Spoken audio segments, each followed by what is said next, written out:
All right, so let's take a look at exercise 1. The ratio of the number of people who own a smartphone to the number of people who own a flip phone is 4:3. If 500 more people own a smartphone than a flip phone, how many people own each type of phone? So the first thing we're going to do is we're going to draw out our tape diagram modeling this ratio.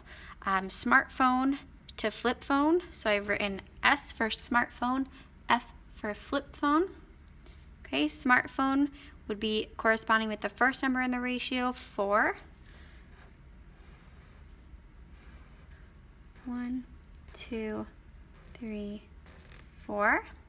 Okay, and flip phone, second item mentioned, corresponds with the second number, 3.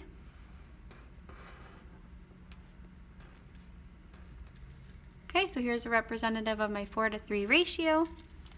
Now, if 500 more people own a smartphone, that's talking about this extra guy here. That's the more in this ratio.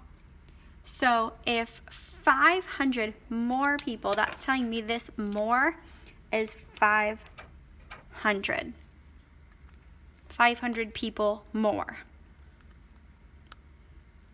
Okay, now we know from our last couple of lessons and the rules we know about setting up a tape diagram that the value of each of these is going to be the same. So if this is 500, that means this one's 500, and this one is 500, and this one is 500. You get the idea. Fill all of those in. Okay, now it says how many people own each type of flip phone. This question is not asking us for a ratio. It is saying how many people own each type. So there are 500 times 4 equals, well, there's 1,000 and there's 1,000, so 2,000.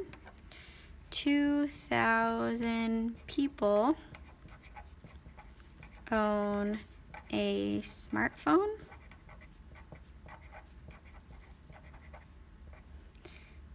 And let's take a look at the flip phone. 500 times 3 equals 1,500. 1,500 people own a flip phone. Okay, let's take a look at exercise 2. Sammy and David were selling water bottles to raise money for new football uniforms.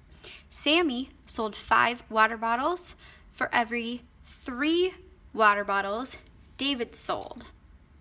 Together they hold 160 water bottles. How many did each boy sell? Okay, so I heard that ratio language here. 5 water bottles for every 3 water bottles. Okay, this is a ratio here. The ratio is 5:3. Okay, and keeping in mind it is Sammy and David. Sammy sold 5. David sold 3.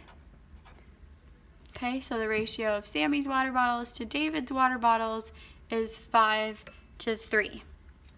Okay, so I'm going to start by setting that up in a tape diagram.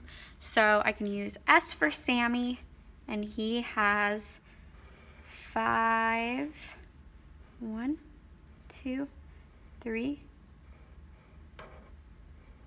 1, 2, 3, 4, 5. Okay, David has 3.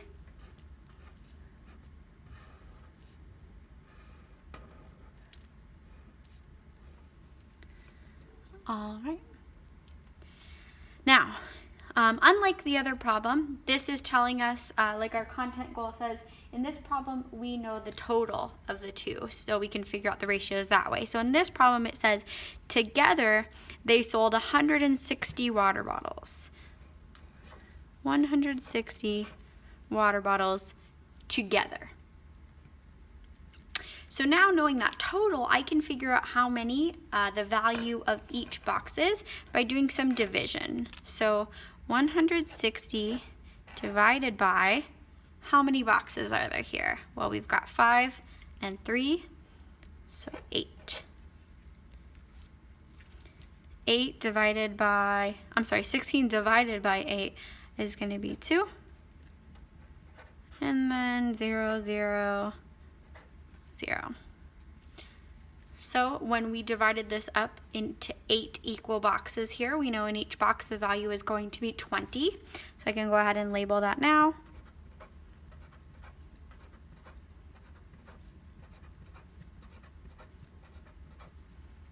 All right. Now again, let's take a look at what they're asking. They're saying how many did each boy sell? So again here, they're not asking for a ratio. They are asking for us to tell how many each boy sold. So here I can go ahead and write that Sammy, let's figure out what he sold. 20 times 5 equals 100. So Sammy sold 100 water bottles, and David, let's see how many he sold. 20 times 3 equals 60. David, oops, I put the word sold. David sold 60 water bottles.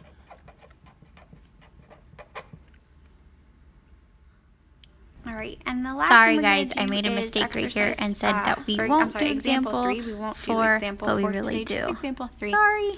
Miss Johnson and Miss Sipple were folding report cards to send home to parents. The ratio, telling me right there, I'm about to look at a ratio. The ratio of the number of report cards Miss Johnson folded to the number of report cards Miss Sipple folded is 2 to 3. Keeping in mind that Miss Johnson was mentioned first and Miss Sipple was mentioned second. At the end of the day, Miss Johnson and Miss Sipple folded a total of 300 report cards. How many did each person fold? Okay, so I've also got the total here, the total quantity. All right, so the first thing I'm going to do is I'm going to draw my tape diagram. So first we've got Miss Johnson, just do a J for Johnson. And then we have Miss Sipple mentioned second. Miss Johnson would have 2 parts. Miss Sipple would have 3 parts. Okay. Now I know the total quantity is 300. That means all of their report cards together, they had 300 report cards folded. So knowing that information, I can figure out what goes here because I know that I have 5 parts. So I do 300 divided by 5. 5 goes into 36 times. Okay, so if I take that 300, divide it by 5 equal parts, each part would be 60, a quantity of 60 report cards. Oops. All right, now the question says how many did each person fold? So let's figure out Mrs. Johnson's. 60 times 2, 120. So Miss Johnson folded 120 report cards, and Miss Sipple folded, let's figure out hers, 60 times 3, 180.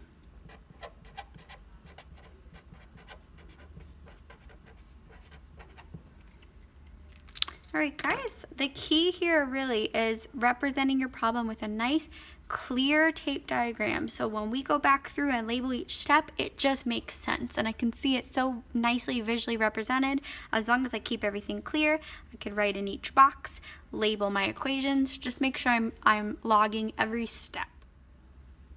All right, guys, and the last one, example 4, the ratio of the number of boys to girls is 2 to 7. If there are 250 more girls than boys, how many boys are at the concert? So 250 more girls than boys. So that means this extra space here of more girls, that is 250. So how many boys are at the concert? Okay, so we have everything we need here to figure this out. What I could do is count how many parts more, 1, 2, 3, 4, 5. So I'm gonna do 250 divided by 5 to find the value of each equal group. Okay, 5 goes into 25 5 times. So I know the value of each one of these boxes is gonna be 50. Now, if I do know the value of these boxes, that means I know the value of all of the parts because they are all going to be equal parts. So revisiting what the question asked, how many boys are at the concert? Well, 50 times 2 is 100. So there are 100 boys at the concert.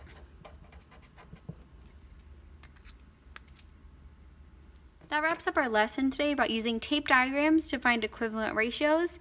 We're either given the total or the difference in our part-to-part ratio.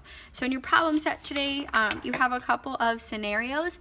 When you're working on these, guys, keep in mind in my examples how I went over boxing in the important information, drawing a clear tape diagram, and labeling each step. That's really going to go such a long way in solving these problems.